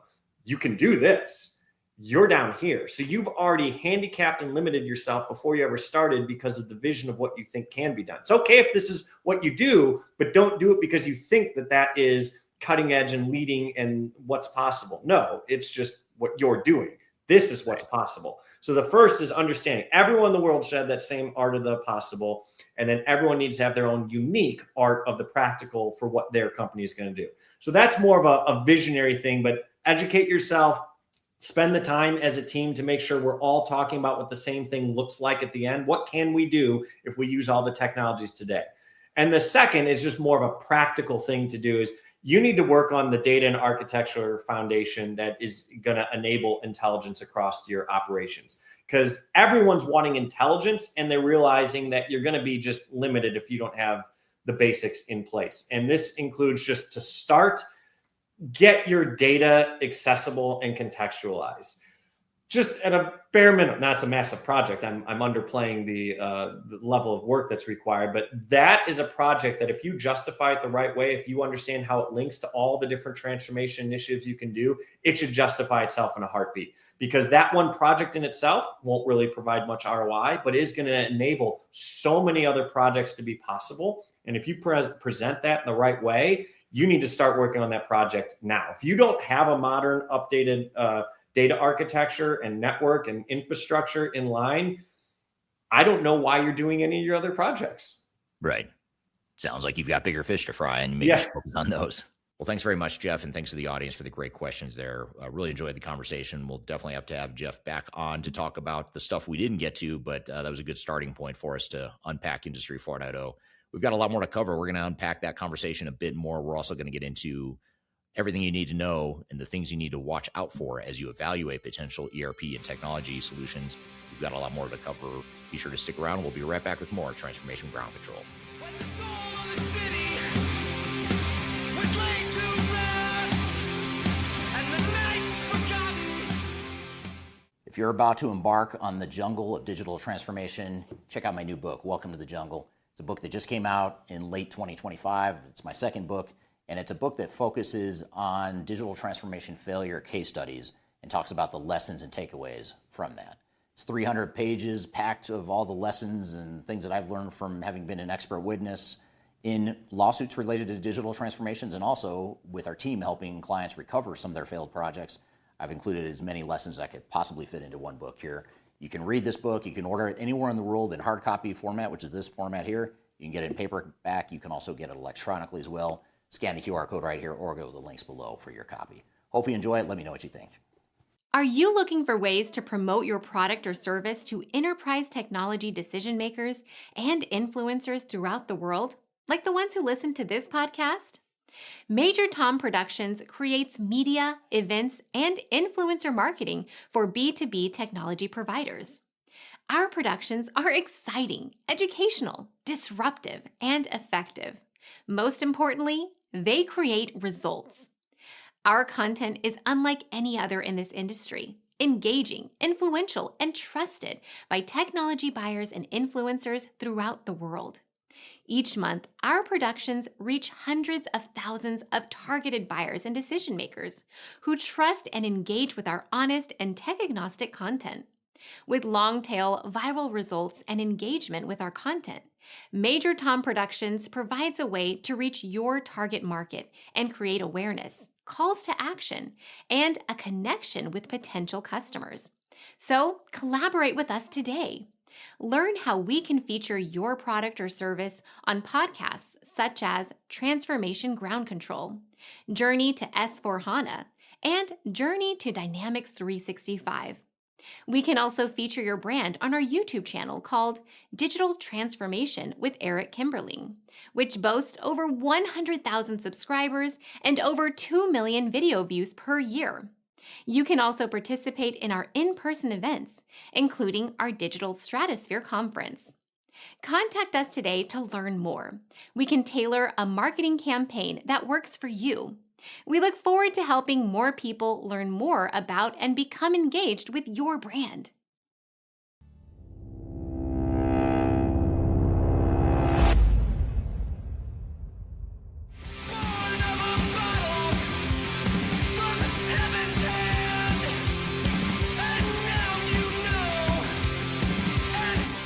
Hello, welcome back to Transformation Ground Control, episode number 265. My name's Eric Kimberling here with Darian Chwialkowski.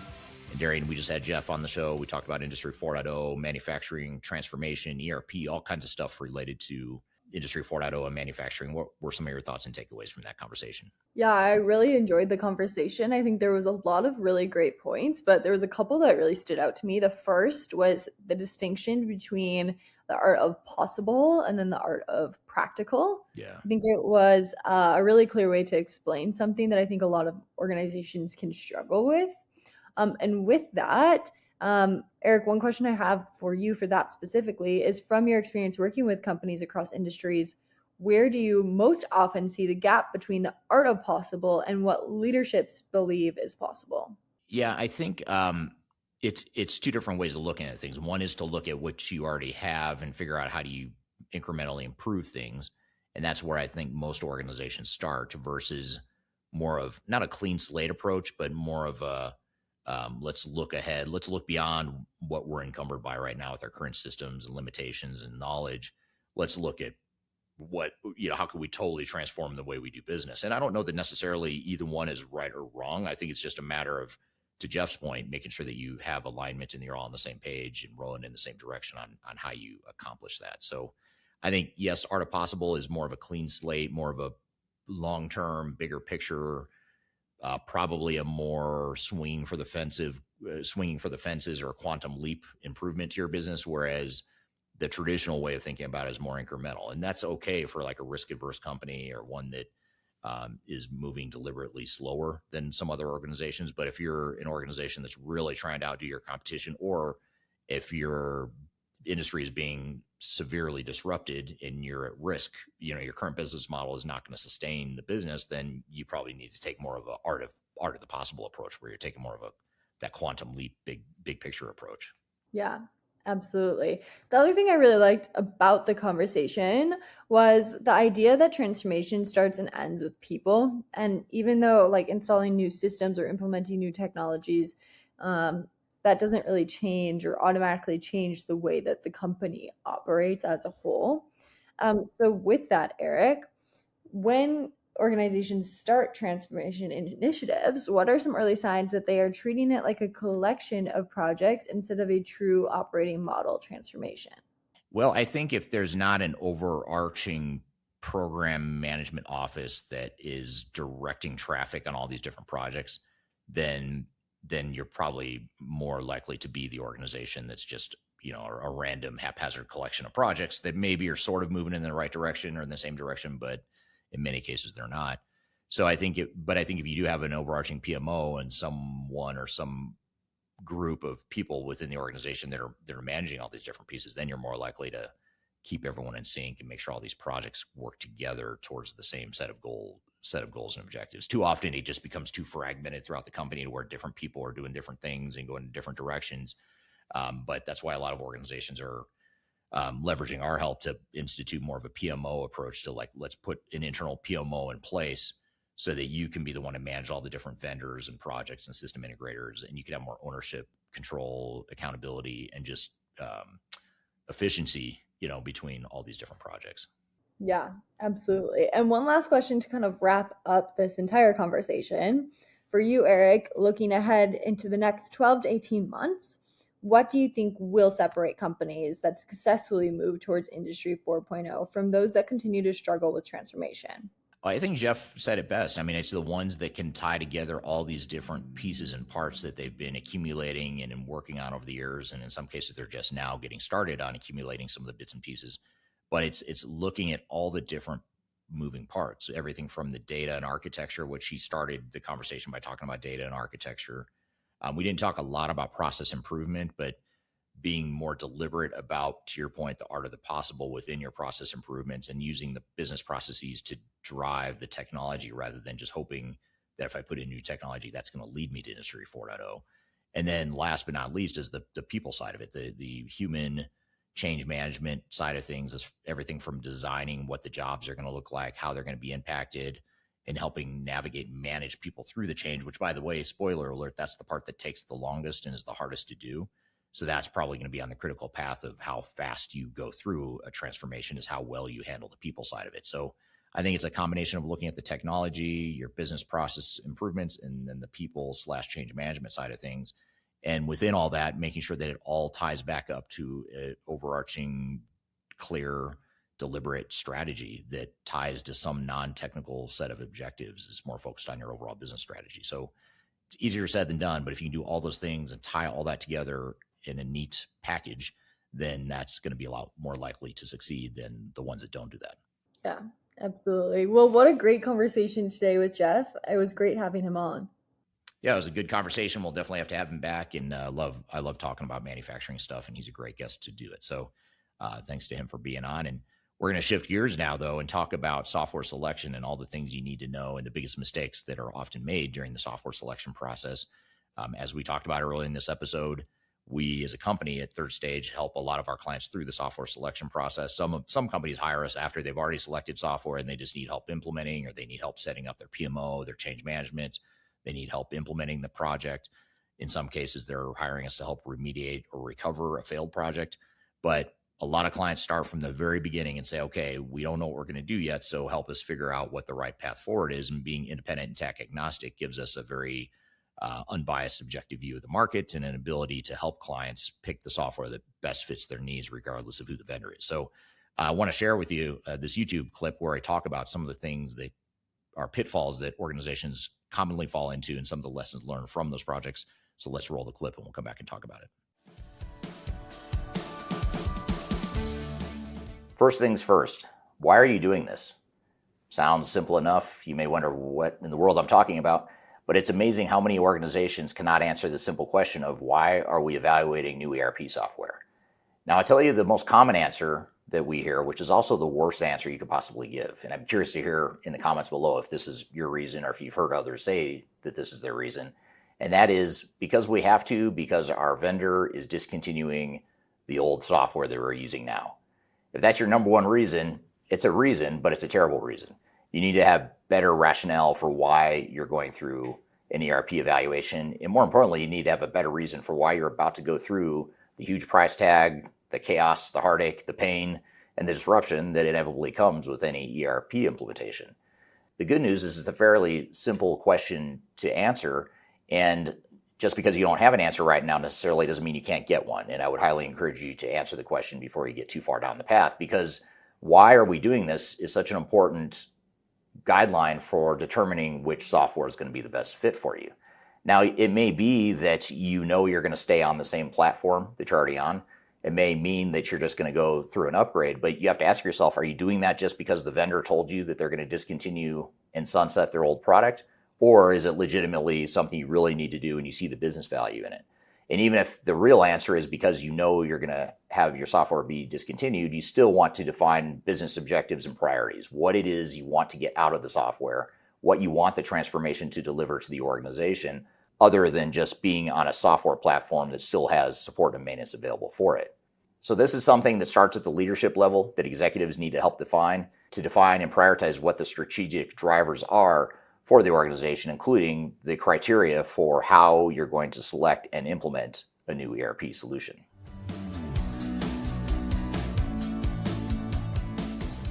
When we're helping clients through their evaluation process, we commonly will come up with a list of hundreds and sometimes even thousands of potential business requirements.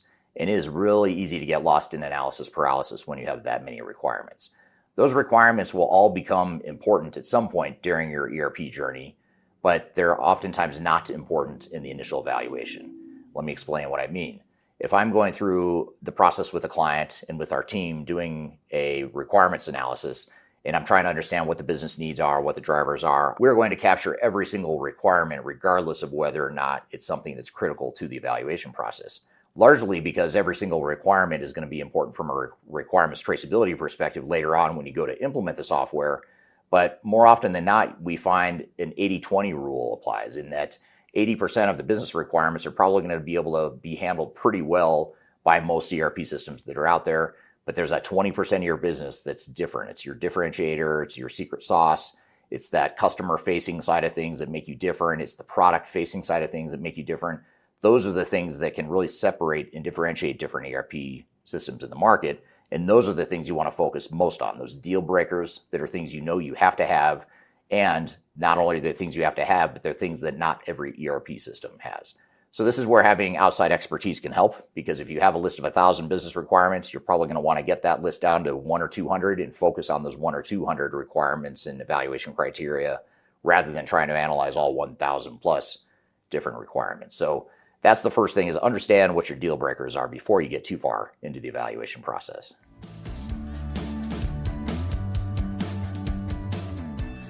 Another thing to understand, and a common pitfall that organizations don't seem to realize oftentimes when they go through a software evaluation process, is that cloud system deployments are going to be disruptive. And not only are they going to be disruptive, but they're going to be more disruptive than what you might have experienced with your old on-premise implementations in the past. Reason being is that cloud deployments impose more change on the organization because cloud software is what it is, and it's very difficult to change that software to be as flexible as you may have once had with your on-premise system, for better or for worse. So you have to recognize that when you're evaluating the time and cost and the risk associated with the cloud deployment, time, cost, and risk are going to be higher for your cloud deployments when you compare it to your old on-premise system in most cases. And cloud vendors might say, no, that's not true because we have our software in the cloud. We've got best practices. It's off the shelf, out of the box. It's going to work for you. The reality is it's going to be more of a disruption. And that's the part that slows down projects, creates risk, and increases the price tag. So when you're evaluating software, you not only want to look at the functionality of the software, but you also want to understand what are we really going to spend in terms of time, money, and risk on deploying this project so that we can make an educated and informed decision. Too often organizations make a decision with inaccurate information, and with the benefit of hindsight, they may have determined that that was the wrong decision, but they didn't have complete information during the evaluation phase. So this is an important aspect of making sure that you are going in with your eyes wide open into your evaluation process.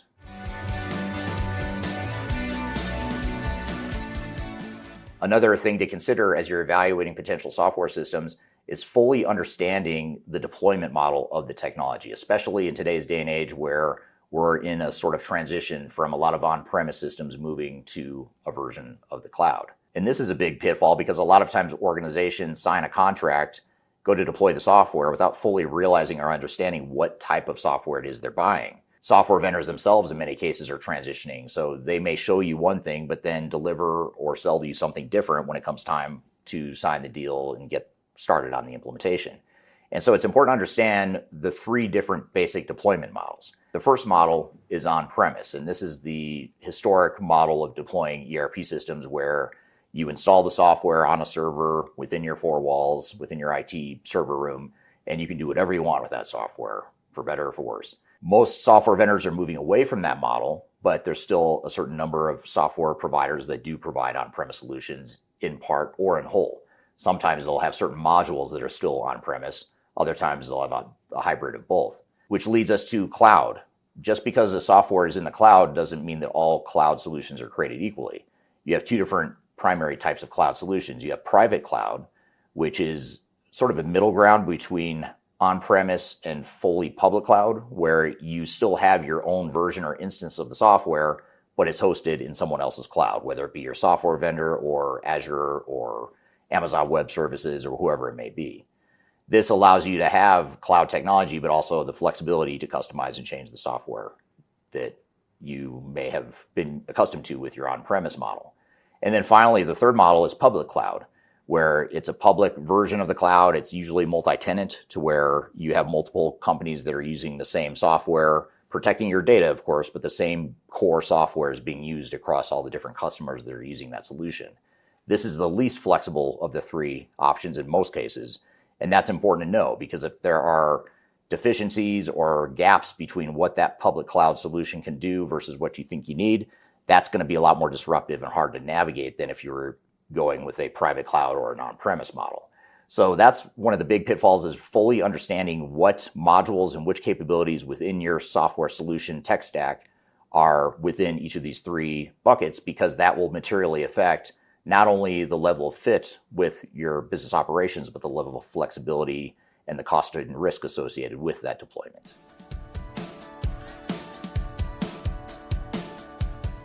Contrary to popular belief, you do not have to choose just one ERP system. And this is a common pitfall that a lot of organizations fall into, largely because there's so much pressure from software vendors to double down on one solution, and largely because it sounds so good in theory, especially at the executive level within organizations. It sounds a lot better to buy one system that handles all of my needs rather than buying 5 or 7 different systems that handle different things within the organization. And if I'm an IT staff member, I love the idea of one system, because now I don't have to maintain 5 or 7 different systems. I can just maintain that one. However, the reality is that that may not be the best fit for your organization. In fact, we're finding that in recent years, it's becoming increasingly common for organizations to intentionally want multiple systems, not because they want technical complexity, not because they want 2 different sources of truth, or they want to add cost and complexity to their environment, but because they know it gives them a certain amount of flexibility to allow them to navigate all the changes that their businesses are going through and to address the deficiencies and the weaknesses of the different systems that they're deploying. So the best of breed model, the composable ERP model, that trend is continuing here in the late 2020s. And that's something you should be aware of, is you don't have to choose just one system. It may mean that you want to look at different categories of technologies and mix and match to find the right solution that fits best for you. Almost like a puzzle that's built just for you. You need to find those pieces and put it together in a way that fits you and completes the picture of what it is you're trying to accomplish as an organization. So that was our video from YouTube, where I talk about some of the biggest pitfalls and things you need to know as it relates to the software selection process. What were some of your thoughts and questions and takeaways from that, Darian? Yeah, I think what stood out for me in the video is, first, you recommended cutting a list of 1,000 requirements down to about 100 to 200 focused evaluation criteria, which I definitely think companies probably can get sucked into having way too many requirements. So that's probably something that a lot of companies need to hear. And then my other thing that stood out for me in this video is the composable best of breed argument is positioned as a growing trend in the late 2020s. and it's not a niche preference, but an increasingly intentional strategic choice. So those are what stood out to me, but I definitely have some follow-up questions for you, Eric. One being, you say because our vendor is discontinuing our software is the worst reason to start an ERP evaluation. But practically, you tell a CFO who's starting at an end-of-life notice and a board that wants to move fast. How do you get them to slow down and define real business objectives? Yeah, great point, great question. I'd say the first thing you do is slow down to speed up. So I think, you speak their language. If they want to speed up, the fastest way to go fast is to slow down at the beginning. And so you kind of have to meet them where they are. They want to go fast. Okay, here's how you go fast. You don't just rush into it. It's like if you're running a marathon, you don't sprint as fast as you possibly can for the first mile, even though that will get you ahead and you'll be winning by the end of mile 1. You're probably going to be winning that race. But by mile 2, 3, 4, 5, certainly as you get through the marathon, you're going to be dead or not finishing the race at all. So that's the kind of analogy or the way of thinking you have to frame it with executives. So you want to move fast. Here's how you do it. The best way to move fast is to get things right up front, to get the blueprint in place, the processes laid out, have a realistic plan, and make sure you have the right resources lined up. Make sure you have governance over your outside vendors and system integrators, not the other way around. The time you take to do that is going to speed things up, and it's going to save you time and money throughout the project. So that's probably the best ways. You are going to move faster. You just may not feel like you're going as fast as you want at the end of mile 1, to use the marathon analogy. Maybe you're not quite winning the race yet, but you're pacing yourself. And by the time you get through the race, you're going to be well ahead because you paced yourself and you had a plan, you conditioned for the race, all that stuff. Yeah, absolutely. And the last question I have is, I think, in my opinion, it's going to surprise a lot of people in the video that you mentioned how cloud is actually more disruptive than on-premise. Can you give a specific example, obviously without naming a client if you don't want to, of a cloud migration that was dramatically more disruptive than anybody expected and what the root cause of that was? Yeah, I'll talk about one client right now that we're working with. It's a large construction company in the US, and they're moving from an old on-premise legacy system to SAP S/4HANA public cloud. So massive change, to go from a highly customized on-premise to now a public cloud version of SAP. And the company has grown a lot since they first implemented this legacy system 30 years ago. So they've gone through a lot of changes. They've grown, they've outgrown that system. That system is clearly no longer the right fit for them. And they chose S/4HANA and then hired us to come in and help do the phase 0 planning for the S/4HANA implementation. And now we're helping them with the program management. We're doing the change management. We're helping manage the system integrator and all the other stuff that goes into a big SAP or ERP project. And so in that case, so far, we're seeing two major threads of disruption. One is on the IT side, because now you're used to having this on-prem system that you customize. You have all the knowledge in your head, the tribal knowledge about how it was customized. Now you're forfeiting that knowledge and deferring now to a vendor who's provided an off-the-shelf cloud solution where now they control the clean core and the upgrades to the software and all that stuff. So that's a big IT disruption. It's a big change management issue. But from the business perspective, it's arguably even bigger, the impact to them, because now you're used to getting whatever you want in this highly customized system. Now you can't get what you want if you're a business person. You've got to defer to some degree, at least, to what the software can and can't do, the pros and cons, the limitations. And it just imposes just a massive amount of change to the team members. And in fact, yesterday, I was meeting with the CIO of this exact company. And I went into our AI tool where we're tracking all the meetings and everything that's happening in the project. And I just pulled up a list of all the major changes that were identified just in the last 30 days.